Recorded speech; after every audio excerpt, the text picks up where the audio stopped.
suka yang mana? Berakar kah? Bertumbuh kah?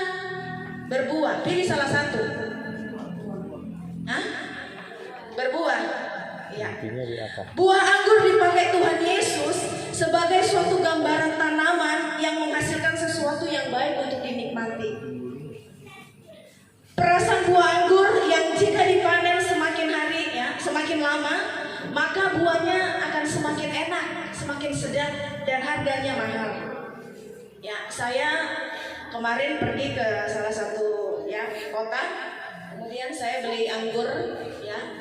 Saya beli anggur yang paling murah, yaitu ditanam, dipanen anggur itu baru 1,5 tahun, tapi harganya juga lumayan ratusan. Mereka tawarkan, ibu yang ini aja, yang ada 15 tahun. Oh, itu lebih mahal lagi. Ternyata Bapak Ibu sekalian, saudara-saudara, semakin lama anggur itu dipanen, kualitas buahnya semakin baik. Ya. Dan buah anggur atau tanaman anggur ini cara hidupnya bukan bertumbuh ke atas, tetapi dia merambat ke kiri atau ke kanan. Ketika merambat terkadang ia mengalami hambatan. Ya, ada tanaman lain juga yang ikut bergabung bersama-sama. Maka perlu dibersihkan. Firman Tuhan sudah sampaikan. Oleh sebab itu, kita sebenarnya diibaratkan sebagai buah anggur yang sedang ditanam oleh Tuhan di tengah-tengah dunia ini. Apakah kita menghasilkan buah yang berkualitas atau buah yang biasa-biasa saja? Kualitas buah kita, ya kehidupan kita itu enak atau asam? Kita ini murahan atau mahal? Ya. Maka tema yang saya angkat adalah berakar, bertumbuh, berbuah di dalam kasih Kristus. Sama yang sudah ditentukan. Berakar, bertumbuh dan berbuah di dalam kasih Kristus, itu caranya bagaimana? Firman Tuhan ajarkan kita di dalam Yohanes pasal 5 ayat 1 sampai ayatnya 8. Ya, yang pertama adalah tinggal di dalam firman. Dalam ayat 2 sampai ayat 5 menjelaskan itu kepada saudara-saudara sekalian. Dengan tetap tinggal di dalam firman, kita akan semakin hari semakin dibersihkan. Bapak Ibu pernah bersihkan karat-karat yang ada di wajan langga goreng dan setengah mati. Tadi sebelum mandi, ya saya masak air, tetapi kami punya panci sudah karang, jadi saya gosok keras sekali. Ya, karena jarang dibersihkan, maka DP karang itu semakin tebal dan itu sulit sekali. Dengan tetap tinggal di dalam firman Tuhan, kita akan semakin sering dibersihkan. Sebab firman Tuhanlah yang dapat memperbaiki keadaan yang salah.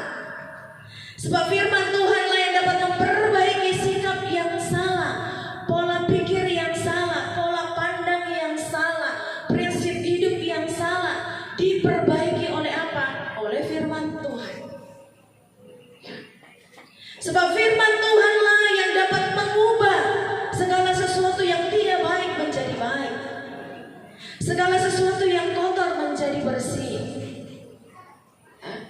Beberapa waktu lalu saya lihat di grup IKPM, ya Bapak Ibu sekalian, saudara-saudara sekalian antusias untuk membersihkan salah satu keluarga punya kebun, tak? Iya, Bapak Krismai. Bapak Krismai adalah, ya, apakah keluarga itu tanam rumput di situ?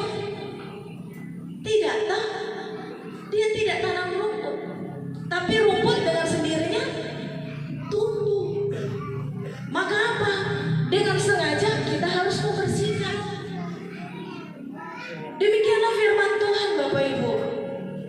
Ya, kita tidak pernah mengundang masalah itu datang dalam kehidupan kita. Tapi ketika kita dengar firman Tuhan dan itu menegur kita secara pribadi, itulah yang mau membersihkan kita. Ya, saya baca salah satu statement dari Jeffrey Pritz. Dia bilang begini. Ya, tujuan dari disiplin Tuhan bukanlah menghukum kita, ya, melainkan untuk mengubah kita. Disiplin dari Tuhan bukan menghukum saya dan Bapak Ibu, bukan menjauhkan saya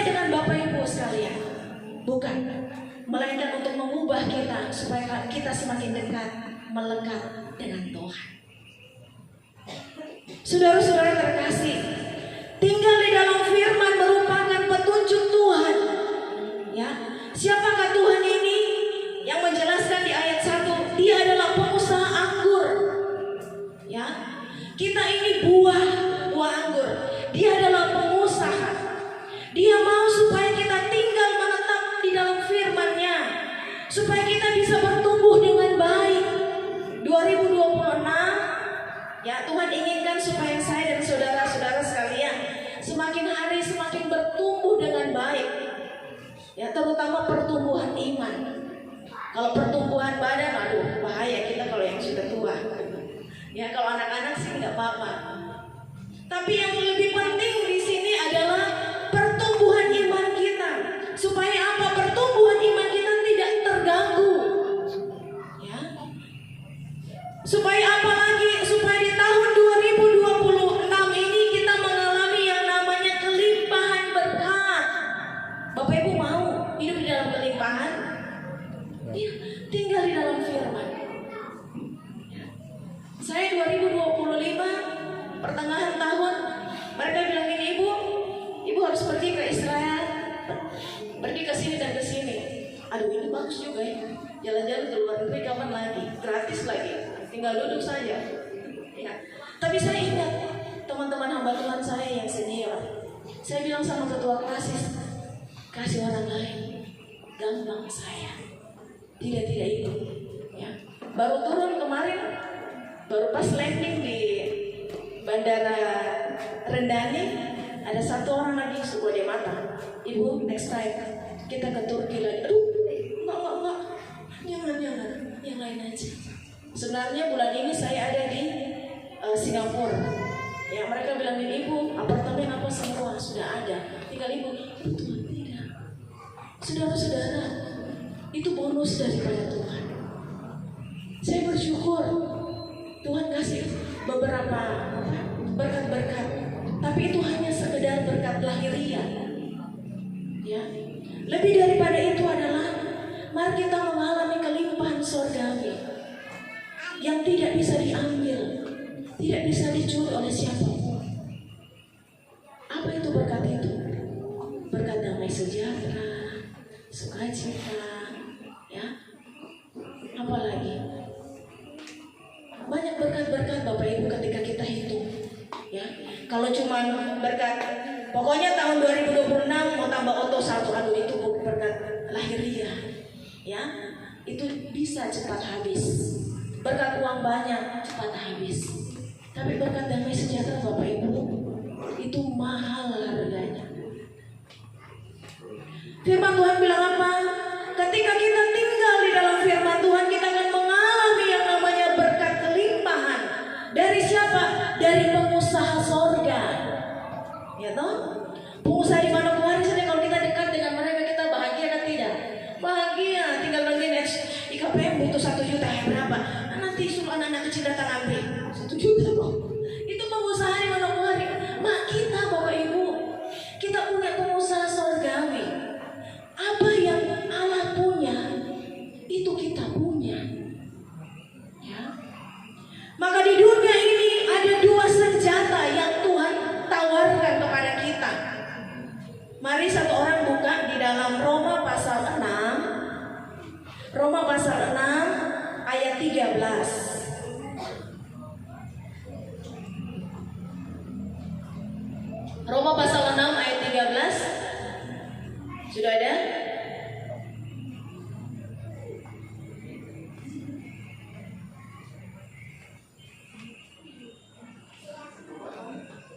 Adakah yang baca?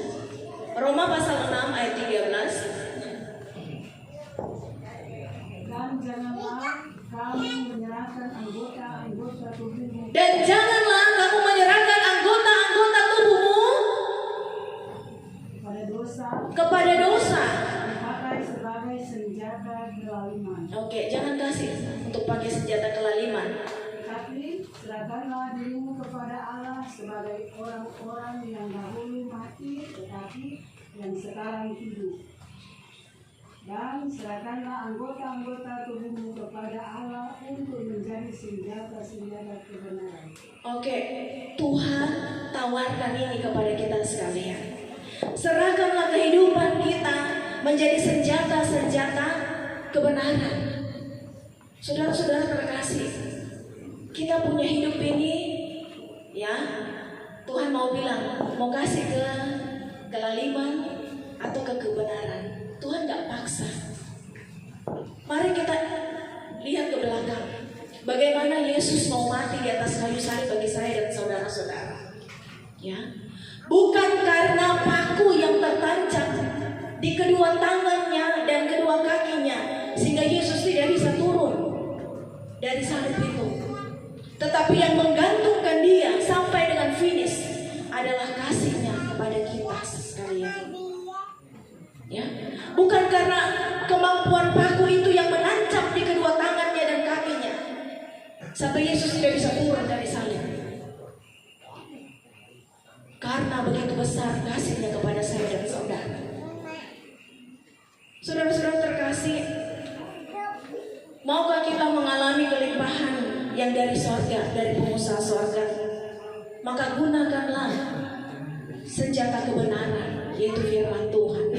Tinggal terus di dalam firman Tuhan. Maka apa yang tidak pernah kita pikirkan, apa yang tidak pernah timbul di dalam hati kita, Tuhan sediakan bagi saya dan saudara-saudara. Yang kedua, ya, yang kedua, bagaimana supaya kita berakar, bertumbuh berbuah di dalam kasih Kristus? Ayat 6 sampai ayat 8 menjelaskan itu. Jangan tinggalkan Tuhan. Ya. Tahun 2025, puji Tuhan kita tidak tinggalkan Tuhan Yesus. 2026 diingatkan kembali, jangan tinggalkan Tuhan. Selepas tahun 2025, kita sudah masuk di tahun 2026. Bapak Ibu sekalian, ketika saya naik di Gunung Sinai, kami ada rombongan, tidak semua orang bisa naik. Dalam perjalanan menuju 750 tangga saja, banyak orang yang tidak mampu. Ya, kami berjalan jauh sekali. Saya start dari jam 1 siang, turun jam 9 malam. Ya, itu jalannya tidak pernah kita dapat rata. Begini terus Bapak Ibu. Makanya banyak yang naik unta. Saya tidak naik unta. Pulang pergi tidak naik unta. Padahal saya bermasalah dengan kaki. Saya bilang sama Tuhan, Bapa di sorga, Bapa, Engkau yang memberikan saya fasilitas kedua kaki. Berikan saya kekuatan, supaya dengan kekuatan yang ada, saya akan menyaksikan kepada siapa yang akan saya saksikan. Bagaimana Tuhan tolong di tengah-tengah ketidakmampuan. Saya naik Bapak Ibu, selesai. Teman-teman saya bilang, wih, Ibu bisa ya? Kami tidak bisa. Ya, saudara-saudara terkasih, dari semua teman-teman pendeta, mereka bilang begini. Saya dengan ada teman satu, mereka bilang begini, Ipen, yang lain semua tuh tidak ragu, tapi kamu dua yang kau ragukan sekali. Bilang-bilang ya, jangan sampai pingsan di atas. Selama saya di sana, tiap hari keluar darah. Kenapa? Karena cuaca ekstrim, minus, ya dingin sekali. Mau pegang cover aja nggak bisa, saking dinginnya. Apalagi naik di Gunung Sinai, ya, sampai mata saya yang urat-urat mata itu sudah timbul dan seperti darah. Tapi saya bilang ke Tuhan, Engkau yang punya hidup ini. Saya tidak pernah bayangkan pergi ke tempat ini, karena ke tempat ini penuh dengan pergumulan. Maka kalau Tuhan injakan kaki saya di tempat ini, saya siap untuk naik Gunung Sinai. Puji Tuhan. Sampai di Gunung Sinai Bapak Ibu, IKPM ada di dalam doa saya. Tuhan, berkatilah semua orang IKPM.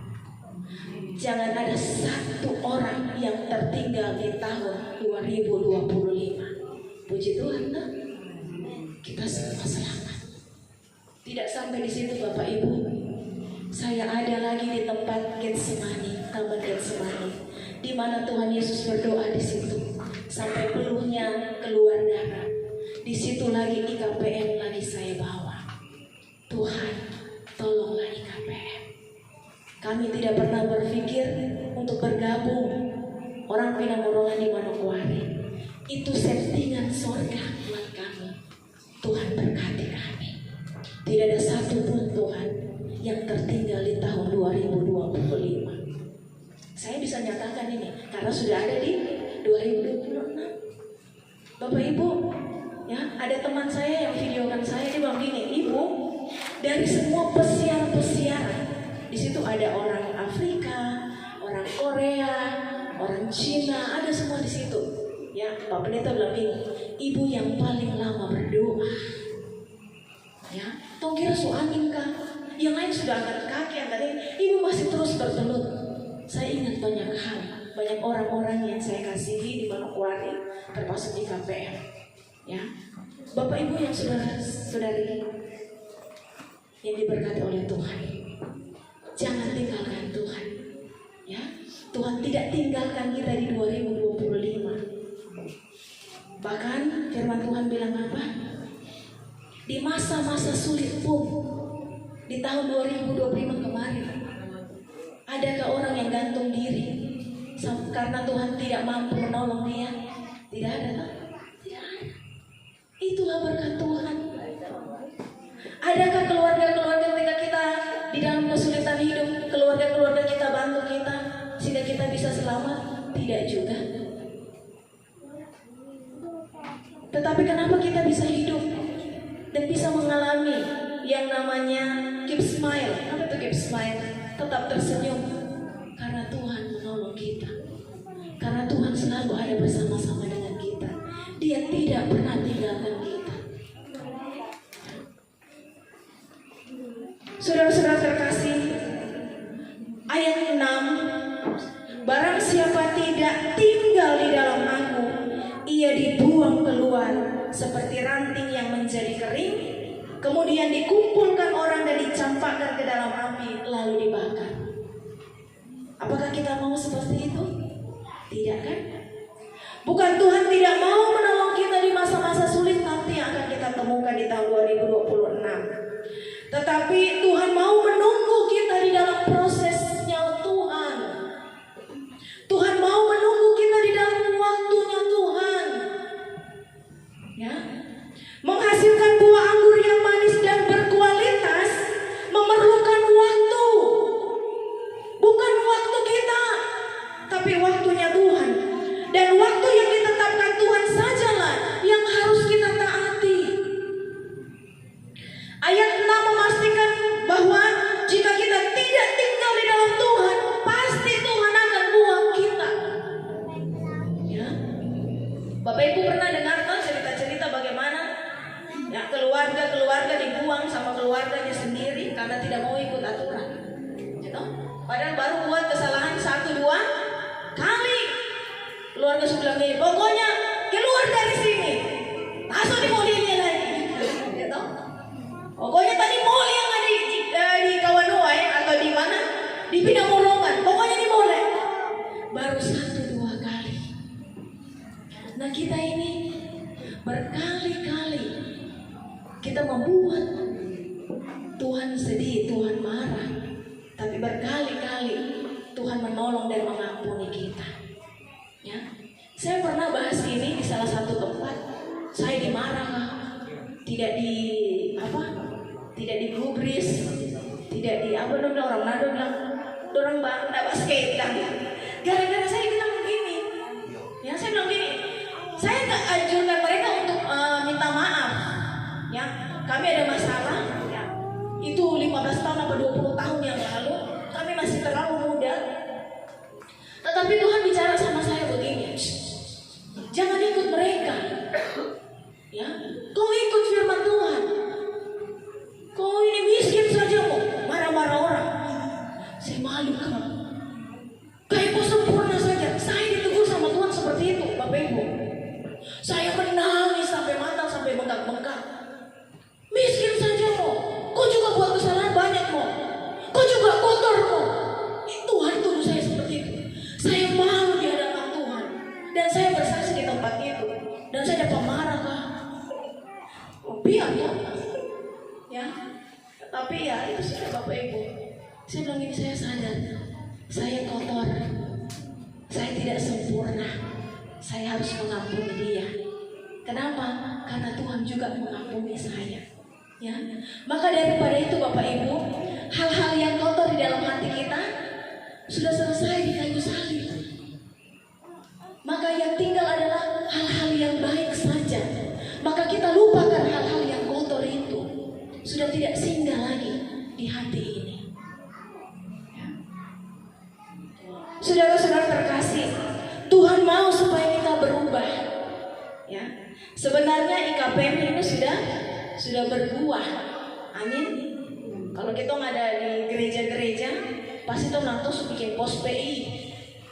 Ya toh, sudah ada pos PI.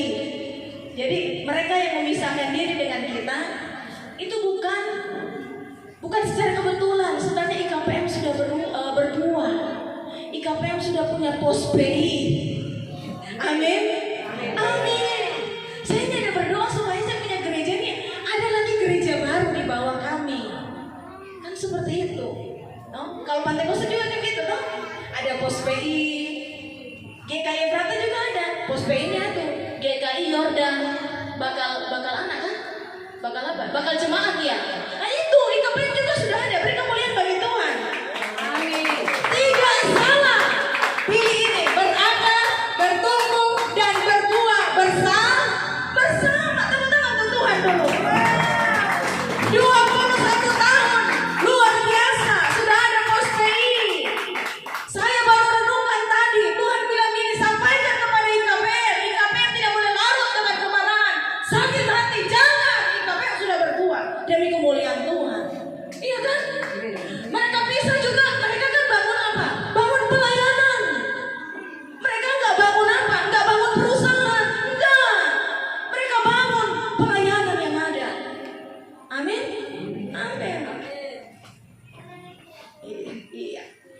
Kembali, saudara-saudara terkasih dalam Tuhan Yesus Kristus.